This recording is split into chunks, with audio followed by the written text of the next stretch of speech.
Hello friends, welcome to the video. Myself Ripple Gole from LJ Polytechnic Automobile Department. Today I am going to talk about three important factors of design: limits, tolerance and feats. Design means a plan or drawing produced to show the look and function or working of a machine, building or any other object before it is made, before production. So in design, you will have the basic dimensions according to which production is done. In these dimensions, these three important factors come into picture: limits, tolerance and feats. Let's understand it. Limits. In general terms, limit means boundary, or you can say a stop point. In design, limit means limits of dimensions, a defined value of dimensions for given object. Suppose a hole is to be made in a block. Basic dimension for that hole is the diameter of that hole. So the limit means highest permissible value to the lowest permissible value of that hole according to the working conditions.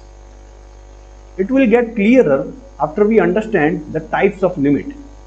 There are two types of limits: upper limit and lower limit. Let's understand it. Upper limit. Taking the same example for this, suppose a hole is to be made in a block. As you can see in the figure, designer has given two different sizes for the hole. In this figure, maximum permissible size is shown.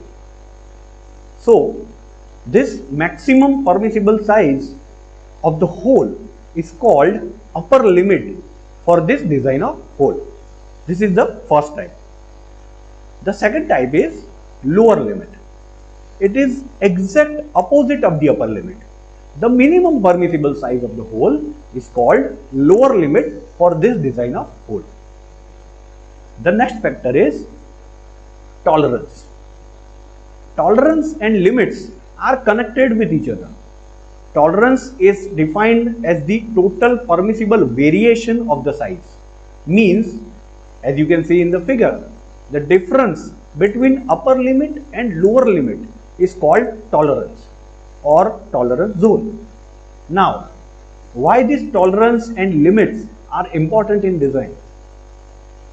In production, precise manufacturing is not easy. There is always human error or machine error is there. Let's understand it with an example. Suppose a block with a hole is to be produced.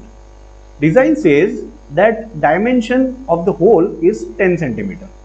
And there is no upper limit or lower limit, means tolerance is 0.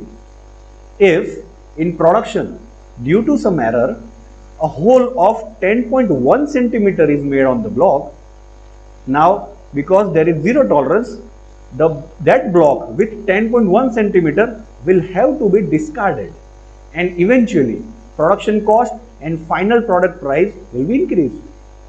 Simply, this is not practical. And also, when that machine is in operation, due to wear and tear, if hole diameter gets increased, whole block will have to be replaced because of the 0 tolerance design. This is also not practical. That is why in any design, some tolerance has to be provided.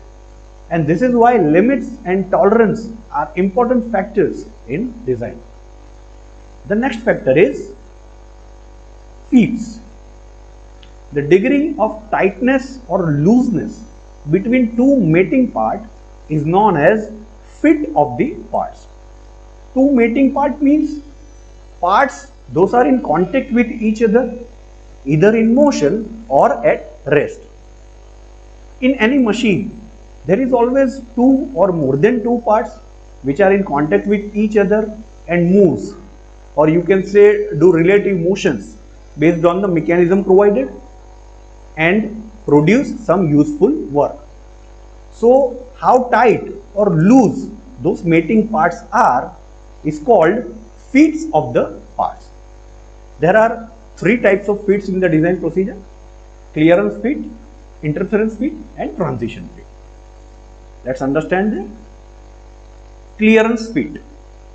As you can see in this figure, clearance feet is an airspace or clearance which exists between the shaft and the hole. Such clearance feet gives loose joints. The clearance feet has to be joined with other feet so that clearance feet can have its space. Example of clearance feet are door hinges, wheel and axle, shaft and bearings, which are used in the assembly of parts. This type of feet is used between those mating parts where no precision is required. The next is interference feet. The interference feet is also called as a press feet or friction feet. The interference feet is a fastening between two parts and generally achieved by friction after the combined parts are pushed together. In this kind of feeds, as you can see in this figure, the minimum permissible diameter of the shaft is larger than maximum allowable diameter of the hole. If there is ever a difference between the sizes of the hole and shaft before being assembled, then the negative feet is called the interference feet.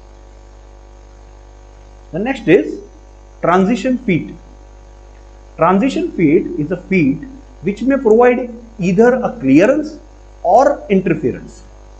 As you can see in this figure, in transition feet, the tolerance zones of the hole and shaft overlap with each other. Transition feet lies between clearance and interference feet. It refers to zero allowance, and a light pressure is required in assembling the hole and the shaft. The moving parts show the least vibration with this type of feet. It is also known as snug feet. So these were the types of feet. That's all for this video. If you like the video, please press like button and please subscribe to our channel for more videos. Thank you.